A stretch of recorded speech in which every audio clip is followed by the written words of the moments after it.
দেশের সবচাইতে বিশ্বস্ত নেতা পীর সাহেব চরমনাই।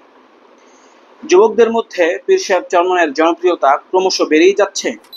আমরা অনেকে হয়তোবা জানি যে এই যে আমাদের যেই জুলাই গণঅভ্যুত্থানটি হয়েছিল, সেই জুলাই গণঅভ্যুত্থানের সময় ইসলামী আন্দোলন বাংলাদেশের মোহতারাম আমির মুফতি সৈয়দ মোহাম্মদ রিজাউল করিম দামাত বরকাতুহুম এবং তার যে ভাই এবং তার যে সংগঠন, সবাই একত্রে একমাত্র এই সংগঠনটি দলগতভাবে বড় সংগঠনগুলোর মধ্যে শিক্ষার্থীদের সাথে তাদের যে ব্যানার, সেই ব্যানার নিয়েই একাত্মতা প্রকাশ করেছিল।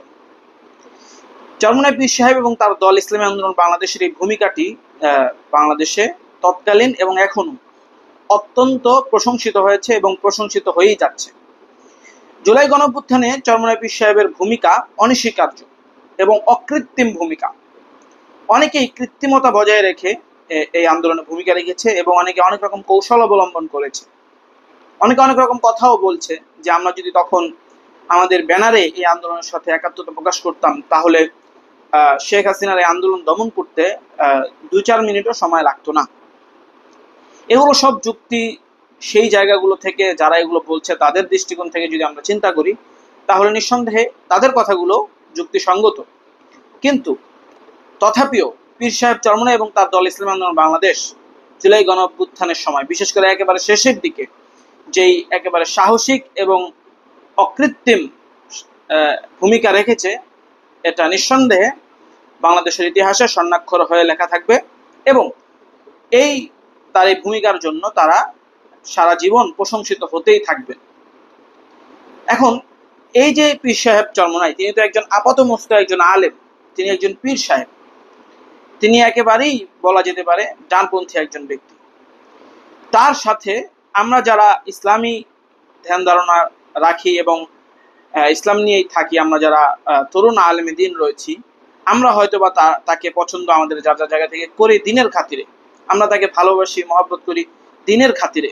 কিন্তু বাংলাদেশের যারা যুবকরা রয়েছেন, যারা স্কুল কলেজ ভার্সিটিতে পড়াশোনা করেন এবং যারা একেবারেই ইসলামটাকে খুব ভালোভাবে চেনেন না, ইসলাম নিয়ে তারা খুব ভালোভাবে প্র্যাকটিস করেন না হয়তোবা, এমন যুবকরাও যতটুকু দেখছি যে ক্রমশ পীর সাহেব চরমনাইয়ের প্রতি আকৃষ্ট হচ্ছেন এবং তাকে মোটামুটি বলা যেতে পারে বিশ্বস্ত নেতা মনে করতে শুরু করেছেন। দেখেন, বর্তমান বাংলাদেশের রাজনীতিতে বিশ্বস্ত শব্দটাই আসলে উঠে গিয়েছে। বাংলাদেশের রাজনীতির যেই ডিকশনারি, সেই ডিকশনারিতে হয়তোবা বিশ্বস্ত শব্দটা নেই। কাউকেই বাংলাদেশের জনগণ, কোনো নেতাকেই, কোনো ফিগারকেই বাংলাদেশের জনগণ বিশ্বাস করতে আসলে এখন আর চায় না। এমন একটা পরিস্থিতি বাংলাদেশে বিরাজমান। বাংলাদেশের অনেক অনেক রাজনৈতিক দলের নেতৃবৃন্দ তারা সকালে এক কথা বলেন, দুপুরে গিয়ে আবার আরেক কথা বলেন, রাত্রে আবার পোল্টি খেয়ে 3 নাম্বার কথা বলেন। এমন যেখানে অবস্থা সারা দেশের রাজনীতির, সেখানে চরমনাই পীর সাহেবের মতো একজন ব্যক্তিকে দেশের জনগণ বিশ্বাস করতে চায় এবং তরুণ প্রজন্ম তাকে আস্তে আস্তে বিশ্বস্ত একজন নেতা মনে করতে শুরু করেছে। এটা নিঃসন্দেহে ইসলামী আন্দোলন বাংলাদেশ এবং চরমনাই পীর সাহেবের জন্য অত্যন্ত বড় একটা প্রাপ্তি। এই যে তার এই যে একটা প্রাপ্তি, এটা তিনি অর্জন করেছেন। তিনি বারংবার পরীক্ষা দিয়েছেন দেশের জনগণের কাছে, তরুণ প্রজন্মের কাছে। তিনি সেই পরীক্ষা দিয়ে উত্তীর্ণ হয়ে আজকে তরুণ প্রজন্মের বিশ্বস্ত একজন নেতায় পরিণত হতে যাচ্ছেন। কেন এই কথাগুলো বলছি? দেখেন, জুলাই গণঅভ্যুত্থান যেই ব্যানারটিতে হয়েছিল, যাদের নেতৃত্বে হয়েছিল, সেই ব্যানারটি হচ্ছে বৈষম্য বিরোধী ছাত্র আন্দোলন। বৈষম্য বিরোধী ছাত্র আন্দোলনের ডাকেই সমগ্র বাংলাদেশের মানুষ একত্রিত হয়ে জালেমের বিরুদ্ধে, দেশের পক্ষে, স্বাধীনতার সার্বভৌমত্বের পক্ষে এক অভূতপূর্ব আন্দোলনে ঝাঁপিয়ে পড়েছিলেন এবং জয় ছিনিয়ে এনেছিলেন।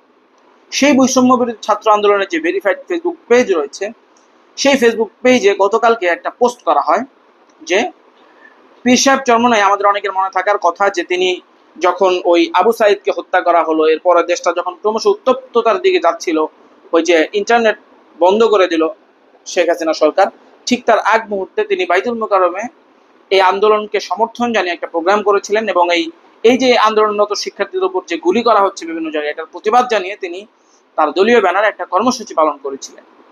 সেই কর্মসূচিতে পীর সাহেব চরমনাই একটা কথা বলেছিলেন, যেটা ব্যাপকভাবে বাংলাদেশে ভাইরাল হয়েছে। সেটি হচ্ছে, হেই ওই নরপিচাস, তুই কেন আমাদের সন্তানদের বুকে গুলি করলি। এই যে কথাটা, এই কথাটাকে স্মরণ করে এবং সেই বক্তব্য মধ্যে পীর সাহেব চরমনাই আরেকটা কথা বলেছিলেন যে আমাদের সকলকে ঐক্যবদ্ধ থাকতে হবে। স্বৈরাচারী শক্তি দেশকে অস্থিতিশীল করার জন্য বিভিন্ন রকমের ষড়যন্ত্র করবে, কিন্তু আমরা যদি সকলে ঐক্যবদ্ধভাবে এই চ্যালেঞ্জ মোকাবেলা করতে পারি, তাহলেই আমরা বিজয়ের দ্বার প্রান্তে পৌঁছতে পারবো। এই অর্থবহ একটা কথাই তিনি ওই প্রোগ্রামের মধ্যে বলেছিলেন, ওই বক্তব্যে বলেছিলেন।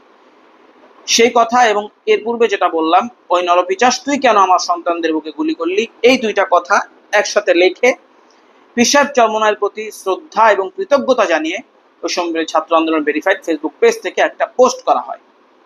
দেখেন, বৈষম্যবিরোধী ছাত্র আন্দোলনটা যারা বর্তমানে চালাচ্ছে, যারা কেন্দ্রীয় নেতৃত্বে রয়েছে, ওখানে কোনো আলেমরা নেই, ওখানে কোনো যুবক আলেমরা নেই, কোনো মাদ্রাসার ছাত্ররা নেই। ইউনিভার্সিটি, ঢাকা ইউনিভার্সিটির ছাত্রদের দ্বারা কিংবা অনেক প্রাইভেট ইউনিভার্সিটির ছাত্ররা যারা দিন সম্পর্কে অত একটা মানে তারা জানে না, চলতা ফিরতা যতটুকু দরকার অতটুকু হয়তো বা জানেন, কিন্তু তারা মোট কথা আলেম নন। এ ধরনের যুবকরা, এ ধরনের শিক্ষার্থীরাই কিন্তু বর্তমানে বৈষম্যবিরোধী ছাত্র আন্দোলনের নেতৃত্বে রয়েছেন।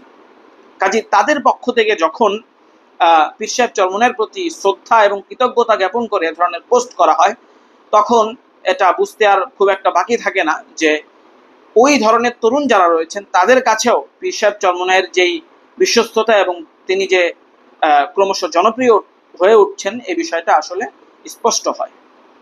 এই জন্যই মূলত এই কথাগুলো বলছি যে পীর সাহেব চরমনাইয়ের অকৃত্রিম দেশপ্রেম এবং তার বিশ্বস্ত নেতৃত্বের কারণে আজকে মূলত তিনি এবং তার দল বাংলাদেশের দলমত নির্বিশেষে, বাংলাদেশের ইসলামিক মাইন্ডের এবং ইসলামিক মাইন্ডের বাইরে যারা রয়েছেন উভয় ধরনের তরুণ তরুণীদের নিকট অত্যন্ত জনপ্রিয় হয়ে উঠছেন, যা নিঃসন্দেহে অত্যন্ত খুশির একটা সংবাদ এবং ইসলামী আন্দোলন বাংলাদেশের জন্য এটা অনেক বড় একটা পাওয়া।